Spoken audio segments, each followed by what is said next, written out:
Hi there, and welcome to The Binger. Spider-Man's been through a lot since his Marvel Cinematic Universe debut in Captain America: Civil War. He's become an Avenger, been to space, blipped out of existence, and witnessed the demise of his mentor, Tony Stark. Yet his alter ego, Peter Parker, is still just a 16-year-old kid. And Peter's still the same eager-to-please teenager who aspired to superherodom when Stark first found him. Crime-fighting spider. You're Spider-Boy? In this video, we're taking a look at specific moments in Spider-Man: Far From Home that show that Peter is still just a kid. Be warned, there are major Far From Home spoilers ahead.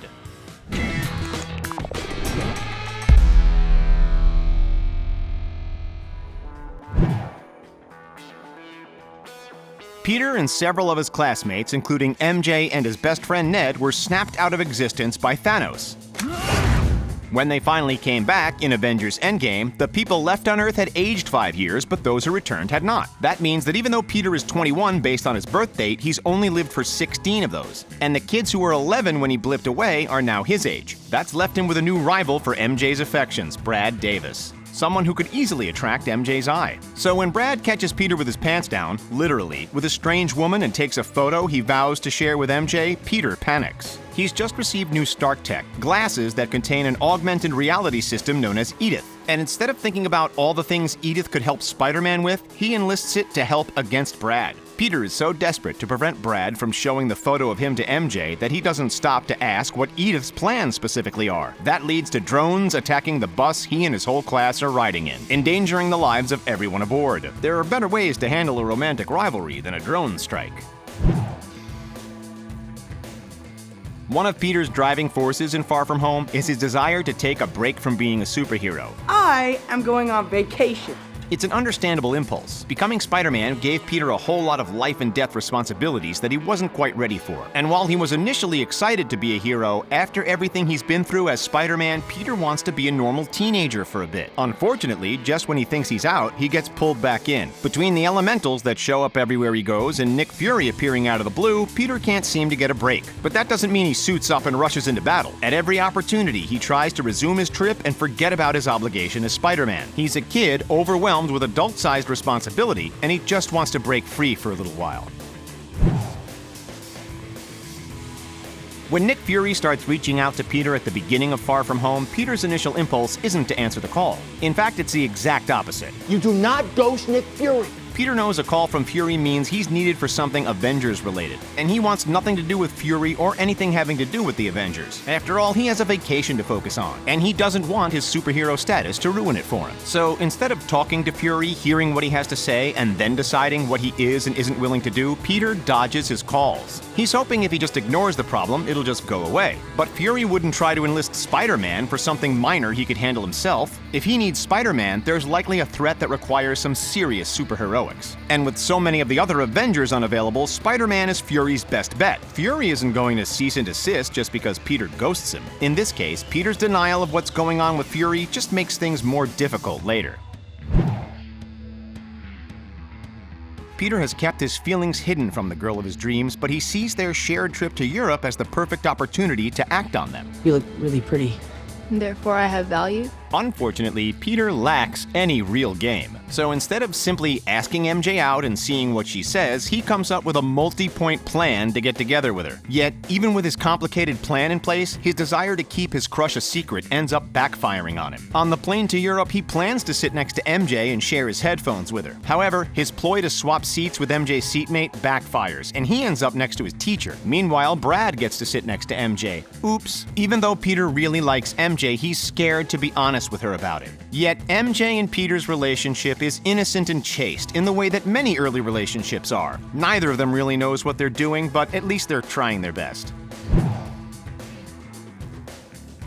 While the whole world took Tony Stark's death hard, Peter was one of the few people who experienced the loss on a personal level.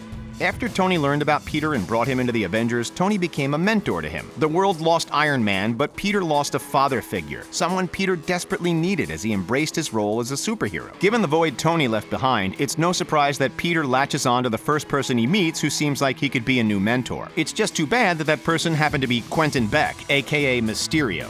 Beck comes across as understanding and knowledgeable. I like you, Peter. You're a good kid. He flatters Peter by calling him the smartest person in the room. Plus, he's a superhero too. So from Peter's perspective, he's the total package. He can lend a sympathetic ear on the trials of superherodom while also counseling Peter about how to handle his problems. Peter's desire for that kind of relationship is so strong, he doesn't think twice before embracing it.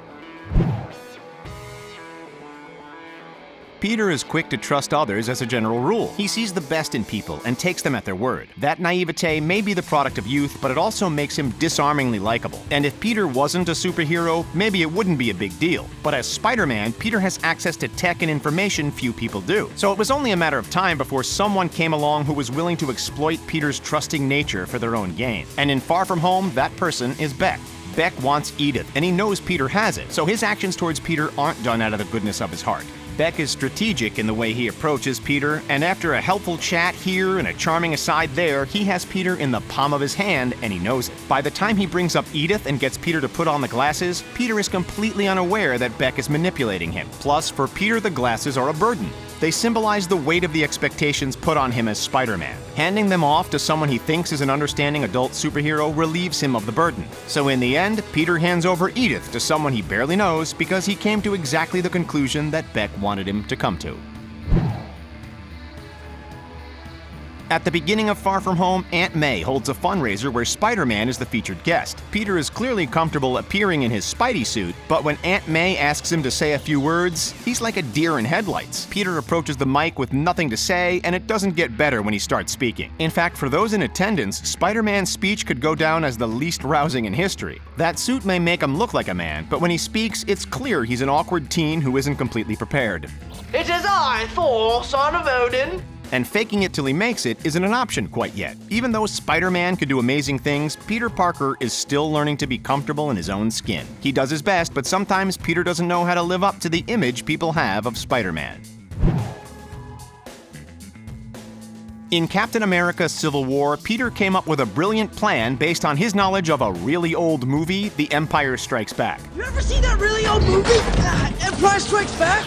It was a painful comment that made all MCU fans of a certain age wince. The line may have reminded us of Peter's youth, but it also reminded us that we were really getting up there. In Far From Home, Peter makes another pop culture gaffe. This time, when Happy cranks up AC/DC's Back in Black as Peter gets ready to take on Mysterio, Peter comments that he loves Led Zeppelin. Good grief, Peter's cultural education is obviously lacking. We could argue that it's an easy mistake for him to make. After all, both bands were popular well before Peter would have been born. Still, Happy's music selection was a tribute to Tony. Kids these days.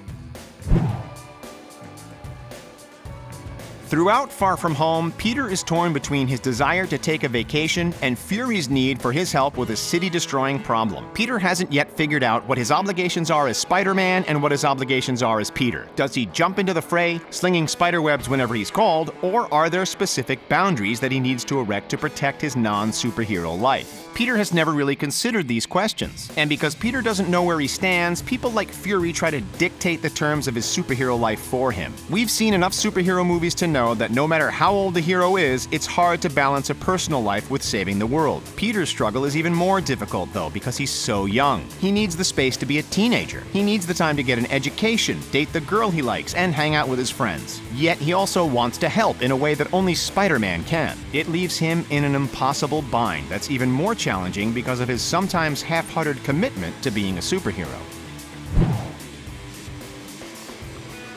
When he passed away, Tony Stark left behind quite a legacy as Iron Man. I am Iron Man.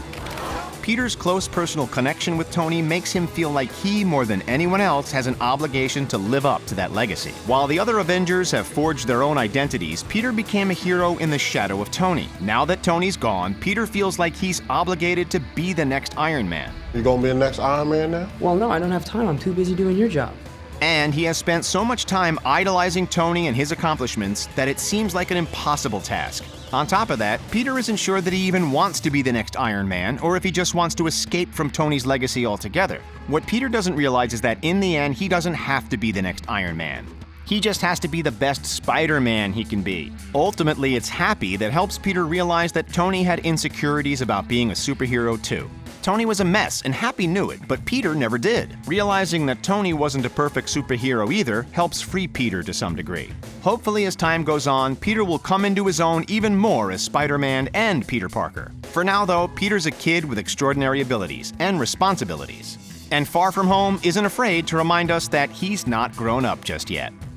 Which of these Spider-Man Far From Home moments reminded you that Peter Parker is still just 16? Are there any other moments that we missed? Share away in the comments. If you enjoyed this video, please hit the thumbs up button and subscribe to The Binger for more great pop culture content. Thanks for watching.